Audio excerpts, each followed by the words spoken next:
আসসালামু আলাইকুম। হজরত উসামা ইবনে জাইদ রাদিয়াল্লাহু তাআলা আনহু হিজরতের পূর্বে মক্কায় নবুয়তের ৭ম বছর চলছে।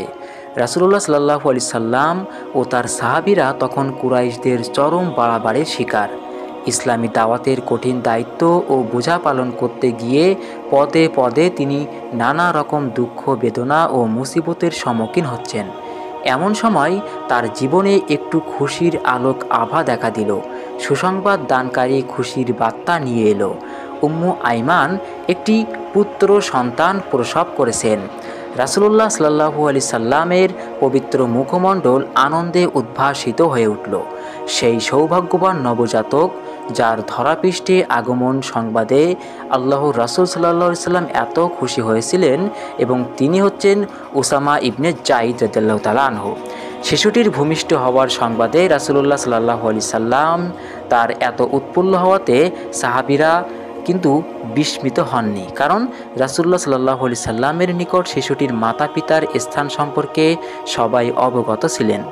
শিশুটির মা বারাকা আল হাবাসিয়া, যিনি উম্মু আইমান নামে পরিচিত, তিনি ছিলেন রাসূলুল্লাহ সাল্লাল্লাহু আলাইহি সাল্লামের জননী হজরত আমিনার দাসী। তার জীবনকালে এবং ওফাতের পরও এই মহিলা রাসূল সাল্লাল্লাহু আলাইহি সাল্লামকে প্রতিপালন করেছিলেন। রাসূলুল্লাহ সাল্লাল্লাহু আলাইহি সাল্লাম দুনিয়াতে চোখ মেলে তাকেই মা বলে বুঝতে শেখেন।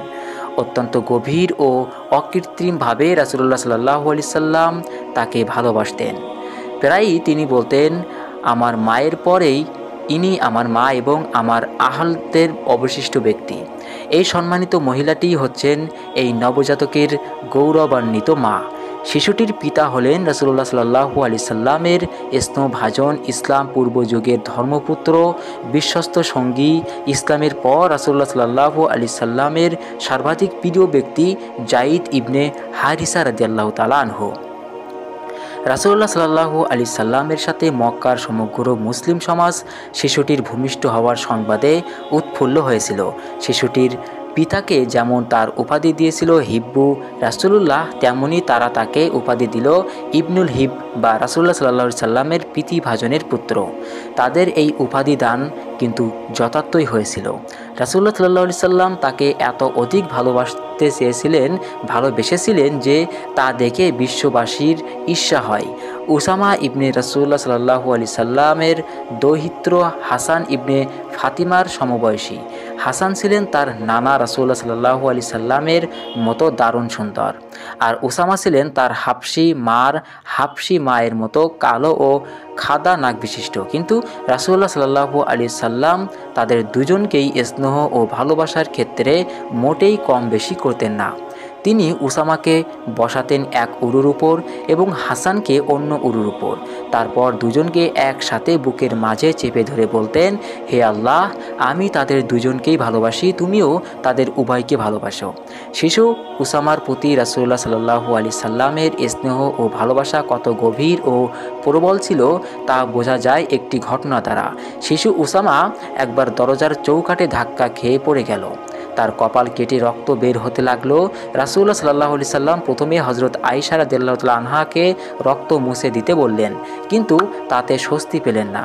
তিনি নিজেই উঠে গিয়ে রক্ত মুছে ক্ষতস্থানে চুমু দিতে লাগলেন এবং মিষ্টি, মধুর ও দরদ মিশ্রিত কথা বলে তাকে শান্ত করতে লাগলেন। শৈশবের মতো যৌবনেও উসামা রাসূলুল্লাহ সাল্লাল্লাহু আলাইহি সাল্লামের ভালোবাসা লাভ করেন।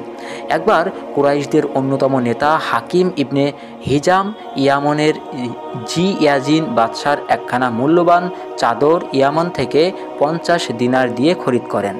চাদরখানি তিনি রাসূলুল্লাহ সাল্লাল্লাহু আলাইহি সাল্লামকে উপহার দিতে চাইলে তিনি গ্রহণ করতে অস্বীকৃতি জানান, কারণ হাকিম তখনও মুশরিক ছিলেন। তবে রাসূল সাল্লাল্লাহু আলাইহি সাল্লাম তার নিকট থেকে অর্থের বিনিময়ে চাদরখানি খরিদ করে নেন। এক জুমার দিন একবার মাত্র সে চাদরখানি রাসূলুল্লাহ সাল্লাল্লাহু আলাইহি সাল্লাম পরেন। তারপর তিনি তা উসামার গায়ে পরিয়ে দেন। উসামা সেই চাদরখানি পরে তার সমবয়সী মুহাজির ও আনসার যুবকদের সাথে সকাল সন্ধ্যা ঘুরে বেড়াতেন। যৌবনে উসামার মধ্যে এমন সব চারিত্রিক সৌন্দর্য ও গুণাবলী বিকশিত হলো যা সহজেই রাসূলুল্লাহ সাল্লাল্লাহু আলাইহি সাল্লাম এর স্নেহ ও ভালোবাসা অর্জন করতে সক্ষম হয়। তীক্ষ্ণ মেধা, দুঃসাহস, বিচক্ষণতা, পূর্ত পবিত্রতা, চরিত্র এবং তাকওয়া ও পরহেজগারি ছিল তার বিশেষ বৈশিষ্ট্য। উহুদ যুদ্ধের দিন উসামা তার সমবয়সী আরও কতিপয় কিশোর সাহাবীর সাথে উপস্থিত হলেন রাসূলুল্লাহ সাল্লাল্লাহু আলাইহি সাল্লামের সামনে। তাদের সবার ইচ্ছা জিহাদে অংশগ্রহণ করা। রাসূলুল্লাহ সাল্লাল্লাহু আলাইহি সাল্লাম তাদের মধ্য থেকে কয়েকজনকে নির্বাচন করলেন এবং অপ্রাপ্ত বয়স্ক হওয়ার কারণে অন্যদের ফিরিয়ে দিলেন। উসামা প্রত্যাখ্যাত হয়ে বাড়িতে ফিরছিলেন, চোখ দুটি তার পানিতে টলমল। তার ব্যথা রাসূলুল্লাহ সাল্লাল্লাহু আলাইহি সাল্লামের পতাকা তলে জিহাদের সুযোগ থেকে বঞ্চিত হলেন। খন্দকের যুদ্ধ সমপন্থিত উসামাও হাজির, তার সাথে আরও কয়েকজন কিশোর সাহাবী। রাসূল সাল্লাল্লাহু আলাইহি সাল্লাম সৈনিক বাছাই করছেন। উহুদের মতো এবারও তাকে ছোট বলে বাদ দেওয়া না হয়, এজন্য পায়ের আঙুলে ভর দিয়ে উঁচু হয়ে তিনি দাঁড়ালেন। অর্থাৎ উসামা যাতে ছোট তাকে না মনে হয়, রাসূল সাল্লাল্লাহু আলাইহি সাল্লাম তাকে যেন বাদ না দেয় ছোট মনে করে, এজন্য তিনি দুই পায়ের যে আঙুল সেটির উপরে ভর দিয়ে উঁচু হয়ে দাঁড়ালেন। তার আগ্রহ দেখে রাসূলুল্লাহ সাল্লাল্লাহু আলাইহি সাল্লামের অত্যন্ত নরম হলো মন, তাকে নির্বাচন করলেন। তরবারি কাঁধে ঝুলিয়ে উসামা চলছেন জিহাদে। তিনি তখন 12 কি 13 বছরের এক কিশোর। কোনো বর্ণনায় বলা হয়েছে অপ্রাপ্ত বয়স্ক হওয়ার কারণে প্রথম পর্যায়ে অভিযানসমূহে তিনি অংশগ্রহণের সুযোগ পাননি। হারকা অভিযানে তিনি সর্বপ্রথম অংশগ্রহণ করেন। 7 অথবা 8 হিজরিতে এই অভিযান পরিচালিত হয়। তখন তার বয়স 14, কিন্তু তার সীমাহীন যোগ্যতার কারণে রাসূল সাল্লাল্লাহু আলাইহি সাল্লাম তাকে অভিযানের নেতৃত্ব দান করেন। এই অভিযানের অভিজ্ঞতা সম্পর্কে তিনি নিজেই বর্ণনা করেছেন, রাসূলুল্লাহ সাল্লাল্লাহু আলাইহি সাল্লাম আমাদেরকে হারকার দিকে পাঠালেন। শত্রুরা পরাজিত হয়ে পালাতে শুরু করল। আমি এক আনসারি সিপাহীর সাথে পলায়নরত এক সৈনিকের পিছু ধাওয়া করলাম। যখন সে আমাদের নাগালের মধ্যে এসে গেল, জোরে জোরে লা ইলাহা ইল্লাল্লাহ বলে উঠল। তার এই ঘোষণায় আনসারির হাত গুটিয়ে নিল, কিন্তু আমি বর্শা ছুঁড়ে তাকে গেঁথে ফেললাম। সে মারা গেল।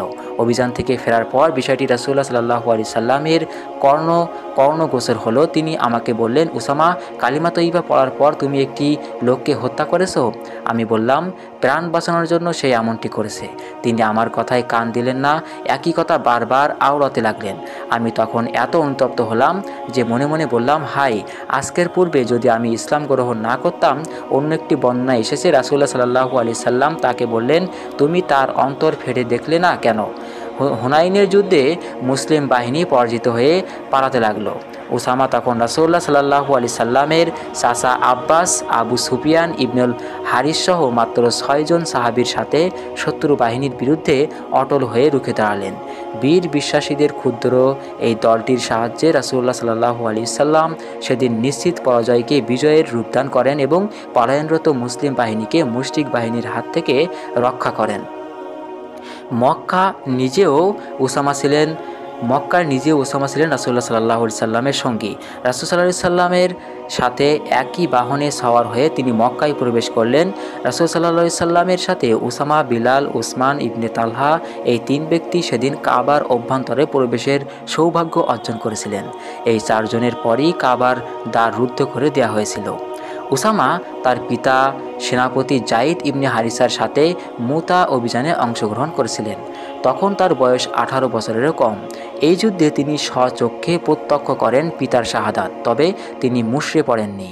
পিতার শাহাদাত বরণের পর যথাক্রমে জাফর ইবনে আবি তালিব ও আবদুল্লাহ ইবনে রাওয়াহার নেতৃত্বে বাহাদুরের মতো লড়াই করেন। যায়েদের মতো এই সেনাপতিও শাহাদাত বরণ করলে তিনি সেনাপতি খালিদ ইবনে ওয়ালিদের নেতৃত্বে যুদ্ধ করেন এবং মুসলিম বাহিনীকে রোমান বাহিনীর পাঞ্জা থেকে উদ্ধার করেন। মুতার প্রান্তরে পিতা যায়েদের মরদেহ আল্লাহর হাওয়ালা করে যে ঘোড়ার উপর তিনি শহীদ হয়েছিলেন তার উপর সওয়ার হয়ে তিনি মদিনায় ফিরে এলেন।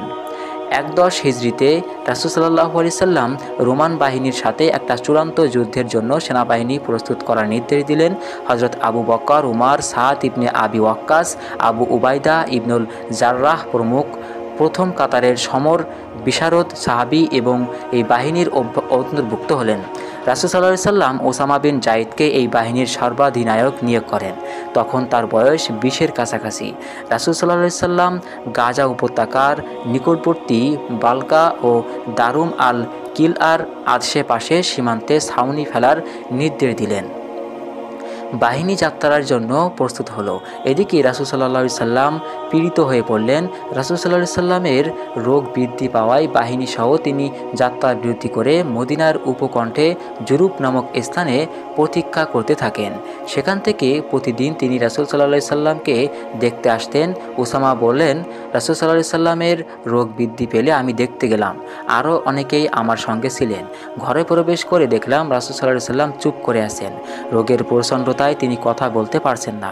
আমাকে দেখে প্রথমে তিনি আসমানের দিকে হাত উঠালেন, তারপর আমার শরীরের উপর হাত রাখলেন। আমি বুঝলাম তিনি আমার জন্য দোয়া করছেন। রাসূল সাল্লাল্লাহু আলাইহি সাল্লামের ইন্তেকাল হলো। খবর পেয়ে তিনি মদিনায় ছুটে এলেন এবং দাফন কাফনে অংশগ্রহণ করলেন। রাসূল সাল্লাল্লাহু আলাইহি সাল্লামের পবিত্র মরদেহ কবরে নামানোর সৌভাগ্য তিনি লাভ করেন। হযরত আবু বকর খলিফা নির্বাচিত হলেন। তিনি উসামাকে যাত্রার নির্দেশ দিলেন, কিন্তু আনসারদের ছোট্ট একটি দল মনে করলেন এই মুহূর্তে বাহিনীর যাত্রা একটু বিলম্ব করা উচিত। এই ব্যাপারে খলিফার সাথে কথা বলার জন্য তারা হযরত উমরকে অনুরোধ করলেন।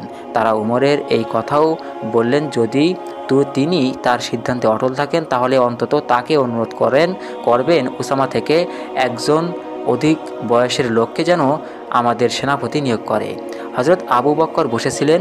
হযরত উমর রাদিয়াল্লাহু তাআলা আনহুর মুখে আনসারদের বক্তব্য শোনার সাথে সাথে লাফিয়ে উঠে দাঁড়ালেন এবং ফারুকে আজমের দাড়ি মুঠ করে ধরে উত্তেজিত কণ্ঠে বলে উঠলেন, ও হে খাত্তাবের পুত্র, আপনার মা নিপাত যাক। আপনি আমাকে নির্দেশ দিচ্ছেন রাসূলুল্লাহ সাল্লাল্লাহু আলাইহি সাল্লামের নিয়োগ করা ব্যক্তিকে অপসারণ করতে? আল্লাহর কসম, আমার দ্বারা কখনও তা হবে না। উমর রাদিয়াল্লাহু তাআলা আনহু ফিরে এলেন। লোকেরা জিজ্ঞেস করল, সমাচার কি? বললেন, তোমাদের সকলের মা নিপাত যাক। তোমাদের জন্য আল্লাহর রাসূলের খলিফার নিকট থেকে অনেক কিছুই আমাকে শুনতে হলো। যুবক কমান্ডারের নেতৃত্বে বাহিনী মদিনা থেকে রওনা হলো। খলিফা আবু বকর রাদিয়াল্লাহু তাআলা আনহু চললেন কিছু দূর এগিয়ে দিতে। উসামা ঘোড়ার পিঠে, খলিফা পায়ে হেঁটে। উসামা বললেন, হে আল্লাহর রাসূল খলিফা, আল্লাহর রাসূল সাল্লাল্লাহু আলাইহি সাল্লামের খলিফা, আল্লাহর কসম হয় আপনি ঘোড়ায় উঠুন, না হয় আমি নেমে পড়ি। খলিফা বললেন, আল্লাহর কসম, তুমিও নামবে না, আমিও উঠব না। কিছুক্ষণ আল্লাহর পথে আমার পদযুগল ধূলিমলিন হতে দোষ কি? তারপর উসামাকে বললেন, তোমার দিন, তোমার আমানতদারি এবং তোমার কাজের সমাপ্তি আল্লাহর কাছে ন্যস্ত করলাম। রাসূলুল্লাহ সাল্লাল্লাহু আলাইহি সাল্লাম যে নির্দেশ তোমাকে দিয়েছেন তা কার্যকর করা উপদেশ তোমাকে দিচ্ছি। তারপর উসামার দিকে একটু ঝুঁকে বললেন, তুমি যদি উমরের দ্বারা আমাকে সাহায্য করা ভালো মনে করো, তাকে আমার কাছে থেকে যাওয়ার অনুমতি দাও। উসামা আবু বকরের আবেদন মঞ্জুর করলেন। উমরকে মদিনায় খলিফার সঙ্গে থাকার অনুমতি দিলেন।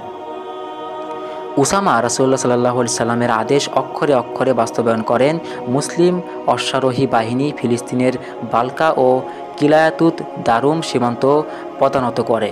ফলে এই অঞ্চল থেকে মুসলমানদের জন্য রোমান ভীতি চিরতরে দূরীভূত হয় এবং গোটা সিরিয়া, মিশর ও উত্তর আফ্রিকা সহ কৃষ্ণসাগর পর্যন্ত বিস্তীর্ণ ভূভাগের বিজয়দ্বার উন্মুক্ত হয়। হযরত উসমানের শাহাদাতের পর যখন বিশৃঙ্খলা দেখা দিল, তিনি সম্পূর্ণ নিরপেক্ষতা অবলম্বন করলেন। হযরত আলী ও হযরত মুয়াবিয়ার বিরোধ থেকে সম্পূর্ণ দূরে থাকলেন। এই সময় হযরত আলীকে একবার তিনি বলে পাঠালেন, আপনি যদি বাঘের চোয়ালের মধ্যে ঢুকতেন, আমিও সন্তুষ্টি চিত্তে ঢুকে যেতাম, কিন্তু এই ব্যাপারে অংশগ্রহণের আমার বিন্দুমাত্র আগ্রহ নেই। মুসলমানদের রক্তপাতের ভয়ে যদিও তিনি এই দ্বন্দ্বে জড়াতে চাননি, তবে তিনি আলী রাদিয়াল্লাহু তাআলা আনহুকে সত্যপন্থী বলে মনে করতেন। এই কারণে আলীকে সাহায্য না করার জন্য শেষ জীবনে তাওবা করেছেন। অল্প বয়স্ক হওয়া সত্ত্বেও রাসূলুল্লাহ সাল্লাল্লাহু আলাইহি সাল্লাম বিভিন্ন বিষয়ে তার সাথে পরামর্শ করতেন। ইফ বা হযরত আয়েশা রাদিয়াল্লাহু তাআলা আনহার প্রতি মুনাফিকদের বানোয়াট ও অশালীন উক্তি ছড়িয়ে পড়লে রাসূল সাল্লাল্লাহু আলাইহি সাল্লাম ঘনিষ্ঠ যে দু ব্যক্তির সাথে এই ব্যাপারে পরামর্শ করেন, তারা ছিলেন হযরত আলী ও উসামা রাদিয়াল্লাহু তাআলা আনহু। এই মহান সেনানায়ক হযরত মুয়াবিয়ার খিলাফতকালের শেষ দিকে হিজরি 54 সনে 60 বছর বয়সে মদিনায় ইন্তেকাল করেন।